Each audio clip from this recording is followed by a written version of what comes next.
로 20절에 있는 말씀인데요, 한 절씩 서로 교독해 보겠습니다. 누가복음 2장 8절로 20절, 제가 먼저 8절 읽겠습니다.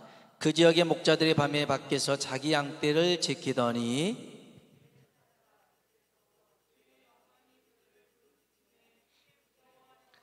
천사가 이르되 무서워하지 말라. 보라, 내가 온 백성에게 미칠 큰 기쁨의 좋은 소식을 너희에게 전하노라.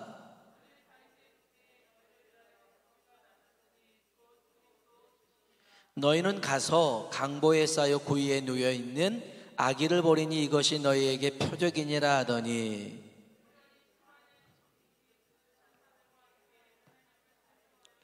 지극히 높은 곳에서는 하나님께 영광이요 땅에서는 하나님이 기뻐하신 사람들 중에 평화로다 하니라.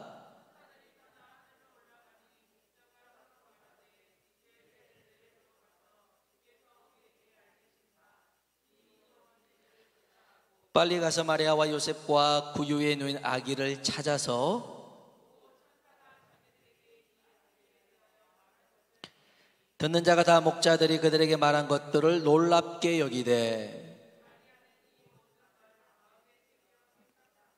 같이요, 목자들은 자기들에게 이르던 바와 같이 듣고 본 그 모든 것으로 인하여 찬송하며 돌아가니라. 아멘, 아멘.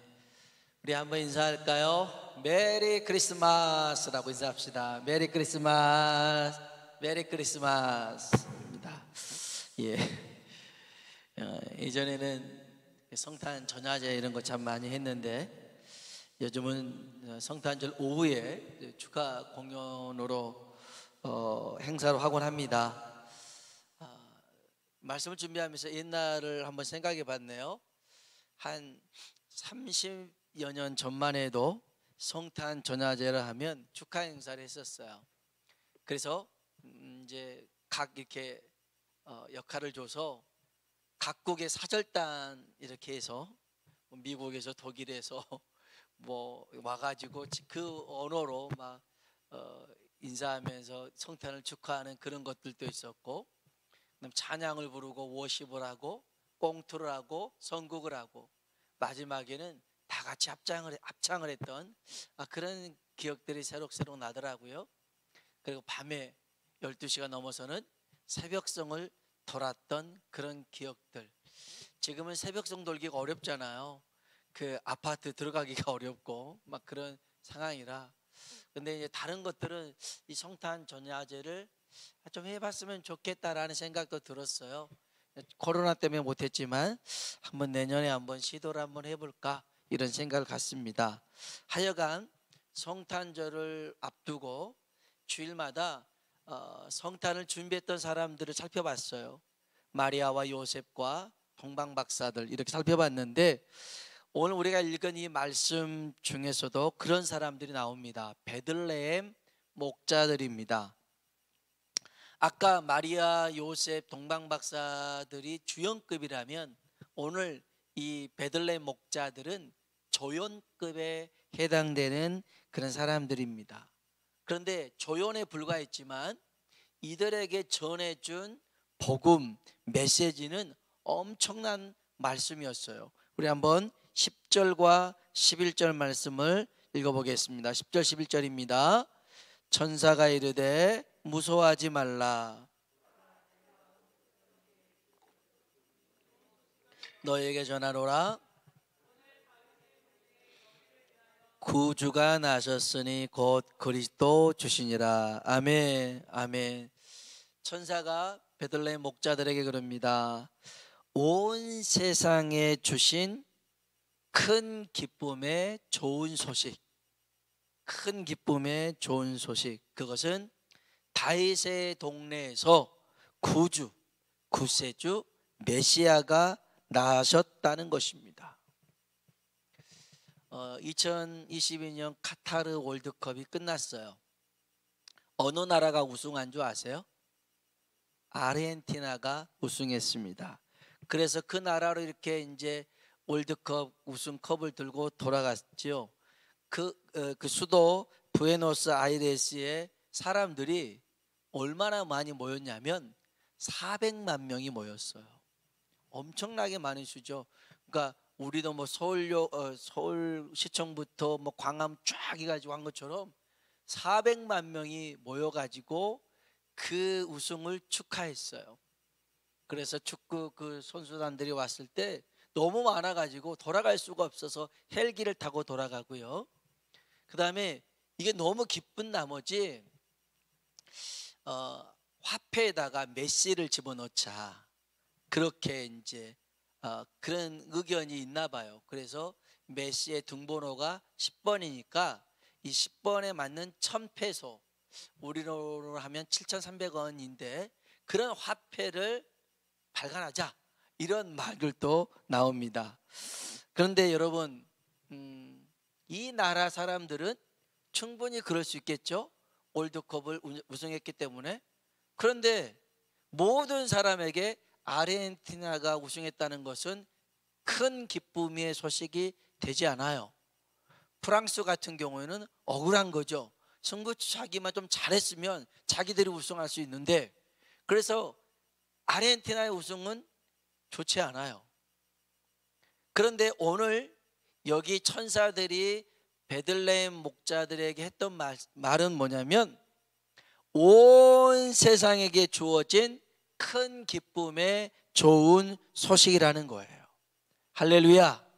여러분, 예수님의 탄생은 온 나라, 모든 사람에게 주어지는 큰 기쁨의 좋은 소식인 줄로 믿습니다.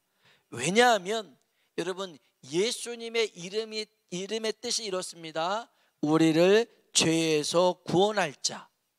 예수님은 우리를 죄에서 구원하신 분입니다. 성경에 보니까요, 죄를 이렇게 얘기합니다. 욕심이 잉태한 즉 죄를 낳고, 죄가 장성한 즉 어디에 이르러요? 사망에 이르느니라. 사망에 이르느니라. 세상 모든 사람이 죄로 인해 육체의 죽음과 영혼의 죽음을 영벌이라고 할 수 있습니다. 물론 영혼은 죽지 않지만 영원한 고통 가운데 살아가는 것을 이제 영벌이라 합니다. 그래서 이 영혼의 죽음, 영벌에 처할 수밖에 없는 운명이죠. 그런데 예수님이 이 땅에 오셔서 이것을 생명으로 바꾸셨고, 부활로 바꾸셨고, 영생으로 바꾼 줄로 믿습니다.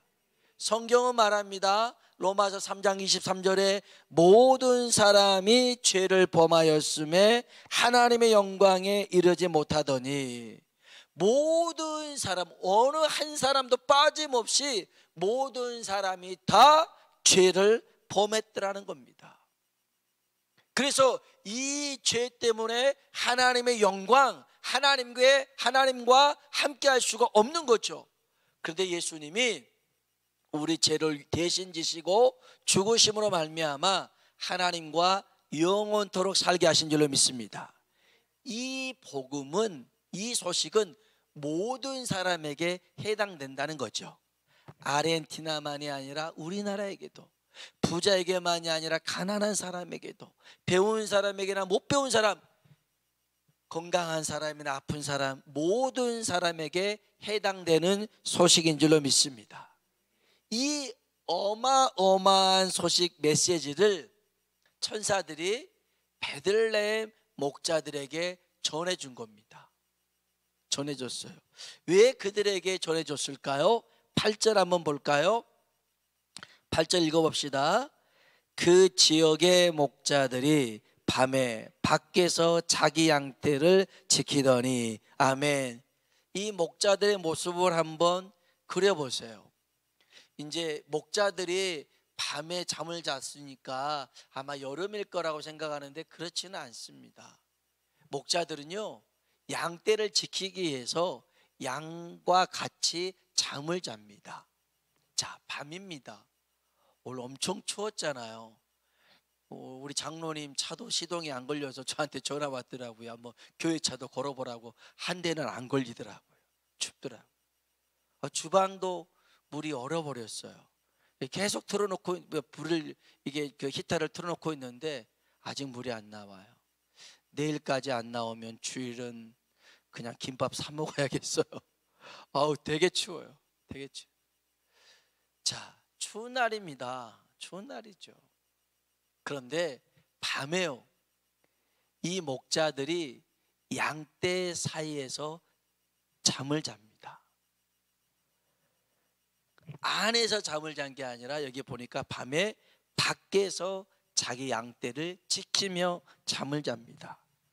아니 뭐 자기에게 주어진 일이니까 그럴 수 있는 거 아니에요? 그렇죠. 뭐 그렇게 말할 수 있습니다. 그러나 여러분, 여기서 포인트는 이겁니다.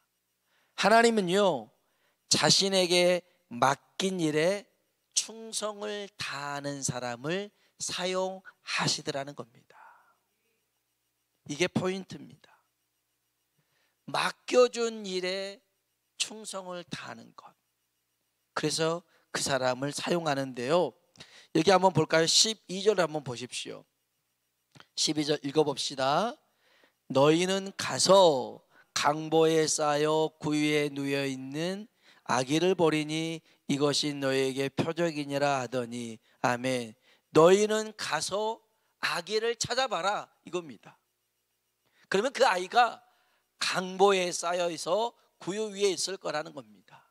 지금 천사들이 이 목자들에게 아기를 찾아가라고 일러줍니다.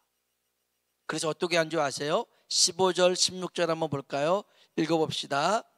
천사들이 떠나 하늘로 올라가니 목자가 서로 말하되, 이제 베들레헴으로 가서 주께서 우리에게 알리신 바 이 이루어진 일을 보자 하고 빨리 가서 마리아와 요셉과 그 위에 누인 아기를 찾아서, 아멘, 아멘.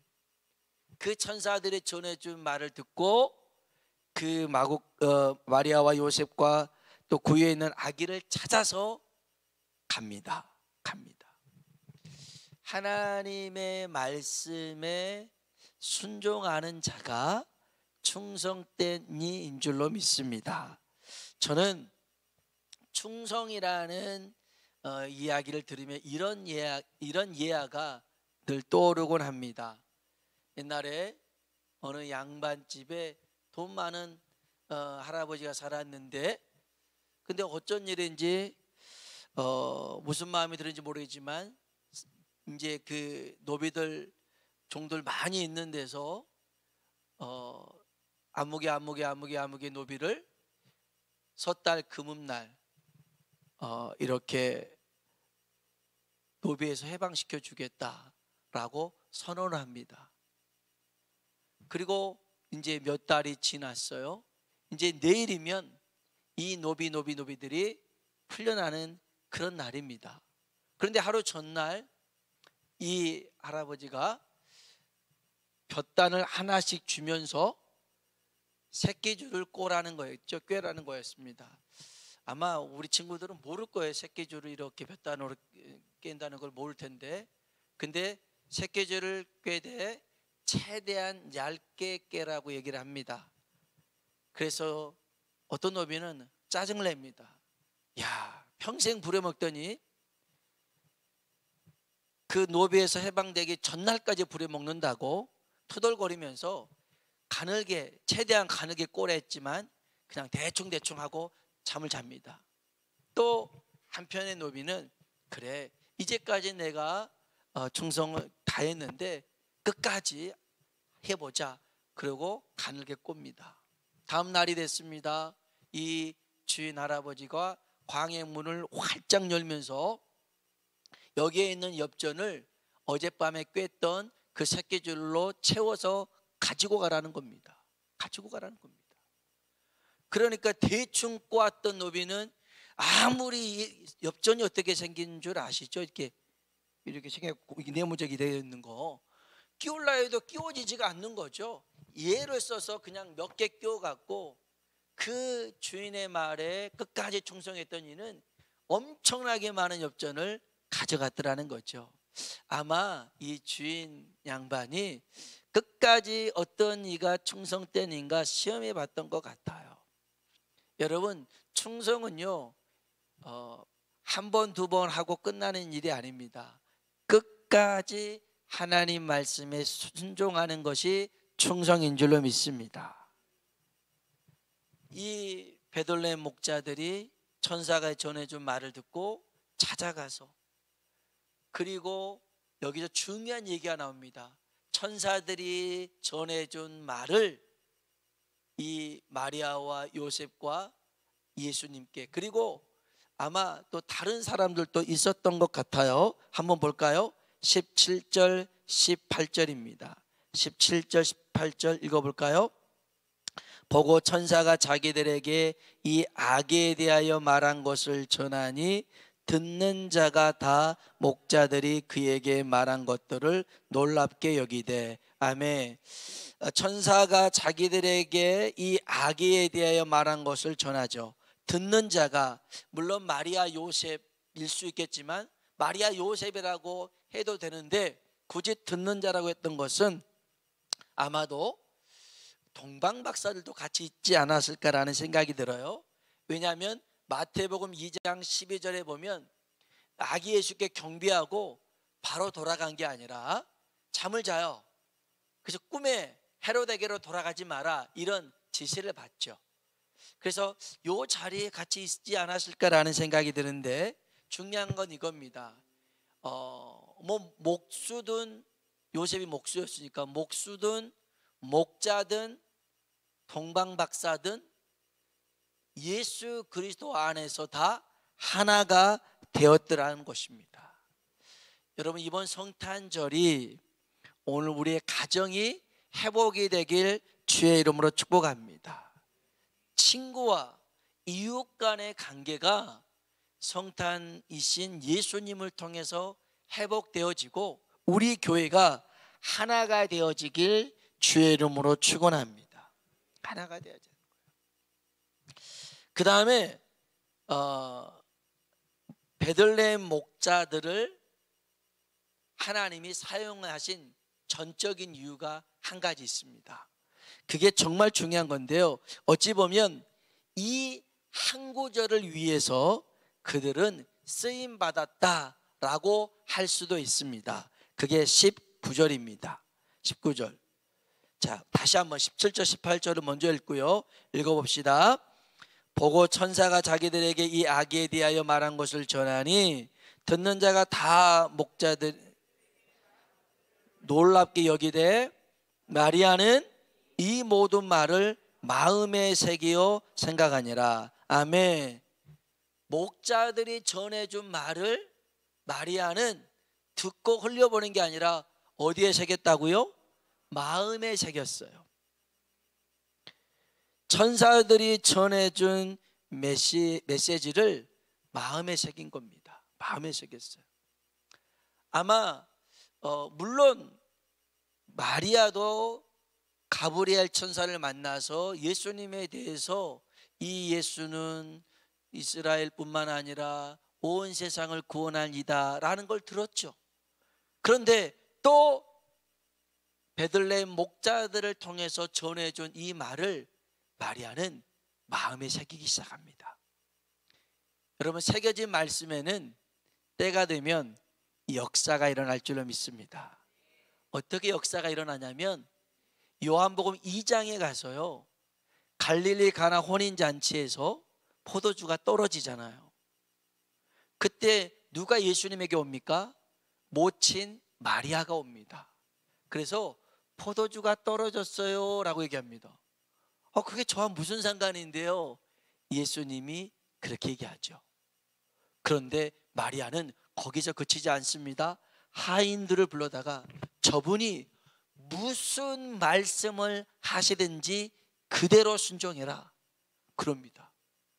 그래서 예수님이 그 하인들에게 물을 떠다가 항아리에 채우고 항아리에 채운 물을 다시 연에 갖다 줘라.